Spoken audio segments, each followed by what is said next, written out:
দেখলেই কিন্তু খিদে পেয়ে যাবে, খিদেটা আরও বেড়ে যাবে। আজকে রান্নাটা করেছি বিহারি স্টাইলে, একদম মশলাদার রান্না করেছি। দেখুন, প্রথমে নিয়ে নিয়েছি একটা কপি আর গোটা গোটা ছোটো ছোটো আলু নিয়ে নিয়েছি। কপিটা কেটে নেব। কপিগুলোর ফুলটা বড় বড়ই আছে, তাই মাঝখান থেকে একটা চিল লাগিয়ে দেবো খালি। কপি তো কাটা হয়ে গেছে, এবার আলুগুলো ছাড়িয়ে নেব। এখানে আলুগুলো আমি গোটা গোটাই রাখবো কিন্তু, ওই জন্য ছোটো ছোটো আলু নিয়েছি। আলু কপি কাটা হয়ে গেছে, এবার ভালো করে ধুয়ে নেব। এটা হচ্ছে অফ সিজনের কপি, তাই আলু আর কপি ভালো করে ধুয়ে নিয়ে কপিটাকে আমি একটু প্রথমে জল ভাপিয়ে ফেলে দেবো। এদিকে কপিটা বসিয়েছি, অন্য কড়াতে আলুটা সিদ্ধ করতে বসিয়ে দিলাম।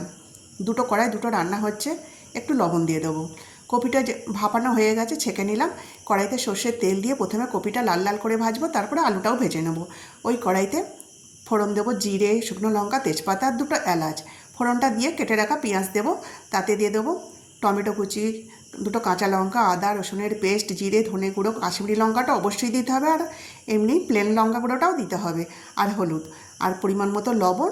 এখানে পরিমাণ মতো লবণ দিয়ে দেবো, একটু দিয়ে দেবো গরম মশলা আর একটু কাসুরি মেথি দিয়ে ভালো করে আলু কপিটা দিয়ে আরও ভালো করে কষিয়ে নিয়ে এবার জল দিয়ে দেবো।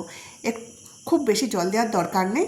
এই ওপর থেকে ঘি দিয়ে দিলাম, দিয়ে চাপা দিয়ে দেবো 10 মিনিট। 10 মিনিটের মধ্যেই এই রান্নাটা ফিনিশ। দেখুন কতটা সুন্দর দেখতে হয়েছে। ভাত রুটির সাথে খাওয়া যাবে, আবার পোলাওর সাথেও দারুণ লাগবে। কেমন লাগলো অবশ্যই জানিও।